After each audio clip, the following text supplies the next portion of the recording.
Hi everyone, Radhe Radhe. So in this video, I'm going to be talking about two things. One of them is sort of a repeat, but it's going to have a little bit more depth to it. If you are patient with it and really try to listen, you will hear the depth. Otherwise, it will feel like a repeat to you. And even if it does feel like a repeat to you, it's a good thing. Repetition is good because we learn with repetition. So that's one thing. And then the second thing is a new thing. So let me talk about the repetition thing first. So I have been trying to do this exercise which Premanand Maharaj had said. I don't know if you know him or not, but he had said that you can try to, the idea is to try to remember God continuously. And to get to that, he suggested that you remember God every 10 minutes or you say the word. Like in his case, he suggested saying Radha, but you can say whatever you want to say. You can say God, you can say Krishna, you can say whatever, whoever you want to say, but you think about God every 10 minutes. And I try to set an alarm, but setting the alarm will kind of defeat the purpose. You just keep it in your mind, and then your mind is just constantly trying to remember every 10 minutes. And even if I forget for 2 hours, 3 hours, it doesn't matter. As soon as I remember, I say the word. Now the thing is, this is where the repetition part comes in. When I say that and it's been 2, 3 hours, then I feel bad about it. I feel guilty and I'm like, oh, I'm sorry, I forgot, right? I'm kind of like praying like that. Oh, I'm sorry, I forgot. And instead of that, what I've been working intensely on shifting out is that it is a miracle that I remember. So he said this later on also. He said it in one of his videos. I heard it. He seems to say exactly what I need to hear whenever I need to hear it. He seems to give me the answers for like it's amazing. His lectures are amazing. You should definitely listen to him if you know Hindi. He speaks in Hindi only. So so what he said later on also is that it is an absolute miracle for us to remember God. It is not something that happens easily with everyone, right? It is his grace, it is Krishna's grace or Radha's grace that we are remembering them. So instead of feeling bad that, oh my goodness, I forgot for 2, 3 hours, instead of feeling bad, what we can do is we can feel the absolute miracleness of it and feel gratitude. And that shifts everything. It is so important. It shifts everything when we are feeling good about remembering versus feeling bad about forgetting.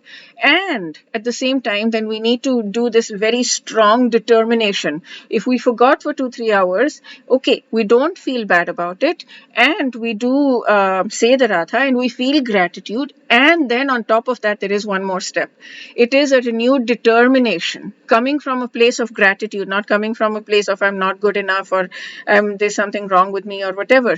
Coming from a place of strength and gratitude. Thank you for helping me remember you, and please help me remember you even more. So you can pray for that, absolutely. And then you can have a further thought, like what do I want to do? Just kind of self-talk, right? Self-talk, where this is where the deepening comes in, which I have not spoken about before exactly in this way. Talk to yourself, spend some time, spend 30 seconds even in that moment. Okay, I did not remember for 2 hours, 3 hours, or whatever it is. I did not remember, and that is okay. I need to remember. I want to remember. So I want to remember. In the next 10 minutes, I want to remember. So what can I do? What do I think I'll be doing in the next 10 minutes? And can I keep my mind? Mind, will you talk to yourself, right? Mind, will you be with me? Will you, hold my hand? Will you be with me? Will you be my friend in this situation? Will you help me remember? The next 10 minutes, I want to remember. Right now, it's whatever so-and-so time. At this and this time, I want to remember. Or before that, I want to remember. Mind, will you do that for me? Will you be my friend instead of being my enemy? Because the mind is always trying to drag us down, right? It's trying to hold us back. So, but we talk to it and we befriend it. So in that moment, every time we forget or every time instead of feeling, so there are multiple steps there. One, you do not feel bad about forgetting, right? Second, you feel the absolute miracleness and gratitude for remembering, and you pray and you say, thank you for reminding me. Thank you so much. And then third, You say, okay, how can I remember in the next 10 minutes? What can I do to increase my chances of success in the next 10 minutes? And if we use this thing in everything in our lives, everything, whatever we're trying to do, if we fail, if we don't, we refuse to feel bad about it, because that becomes our identity. I am a person who never achieves anything. I am a person who's not good enough. I am a person who's too weak. I am a person who is like whatever, all of these labels that we put on ourselves, or this identity that we take up, like it's a good thing. We want to hold on to it. If instead of having that identity, we say whatever it is, like it is a miracle that I was able to do this. Whatever it is, even if it's a simple thing like, I don't know, waking up and brushing your teeth, it is a miracle that I have the strength enough, the energy enough, the health enough to be able to get up and brush my teeth, or to be able to get up and take a shower. Everything is a miracle. Einstein said this.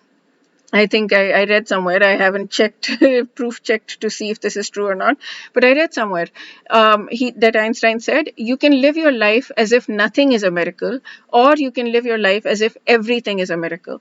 And when we start to live our lives as if everything is a miracle, from a place of humility, of course, we know that God is the one giving us these gifts, then we're grateful to God. Continuously, we're just grateful to God, and we see everything as a miracle.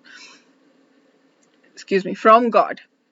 So yeah, so we can shift out of that. That is tamoguna, when we're saying, oh, nothing happens for me, nothing works for me, nothing changes for me, like all of that. To, I am so grateful, this is a miracle that I was able to do this. To the third step, how can I improve this further? What can I do to increase what I am in this situation right now? This is what happened. I forgot, in the last 2-3 hours. What can I do so that I remember in the next 10 minutes? And then the more we practice thinking about this, instead of thinking about like I can't do it, the more we practice thinking about what can I do, how can I improve this, the faster we're going to be able to achieve our goal. Okay. The second thing is self-sabotage. The second topic that I wanted to talk about is self-sabotage. So I am the queen of self-sabotage. Oh my goodness. I start to achieve things. I go in so gangbusters in something, in my diet, for example, to improve my health. And I will go gangbusters, and I'll go for like 3 weeks to 6 weeks. That's my thing. And then I will stop. I'll be like, okay, this is too much, too difficult. Or I will start to get results, and then I will stop. And that's like a self-sabotage thing. So I kind of felt that today a little bit. I was like, okay, I'm getting results. Okay, let me go eat sugar. And that's really not good for me. I was like, no, I don't want to do that. So so even in that moment, then we befriend our mind, and we talk to our mind, and we say, okay, I have had this identity for my entire life. I've had this identity that I have to, I don't know, be unhealthy or whatever. I have to always be stressed out about this. I have to always be stressed out about everything or whatever. I've had this identity, but I refuse to have it now. I change it. I am not going to have it. Well, okay. I don't want to use too strong words like I refuse to have it. I'm going to say, I don't want it anymore. It's not worked for me. I've tried it out. It's not worked for me. It's not given me the results I want. I don't want it anymore. I'm going to let it go. So, which means that I continue to follow my diet right now just because I want to be able to get further ahead. I want to be able to see that. And then I visualize the thing that I want. I think about it. I ruminate about it. I'm just constantly thinking about what do I want and what is the end goal of what I want. And yeah, of course, we keep the thing. We surrender the results. We take action based on the results that we want, of course, but then we surrender the results. Whatever results happen, I will figure it out. That's fine. But in this moment, I want these results. So I'm just thinking, and I'm not like, I have to do this. No, I'm just like, okay, so what can I do to make it better? What can I do to improve this process? What do I want? Just keep remembering that, and keep the mind as a friend. Just talk to the mind and keep it as a friend, and don't let it go into that thing. And if it will go, sometimes it's just too difficult to control, and then you let it go, and you give it a timeout. You say, okay, fine, I'm going to let you be, I'm going to let you do whatever you want for the next 2 hours, or I'm going to let you do whatever you want this evening, and then in the morning when I wake up, I'll talk to you again, and I will bring you back. So when it becomes too much, because it requires willpower, and we have limited willpower, and that's okay. But when we have,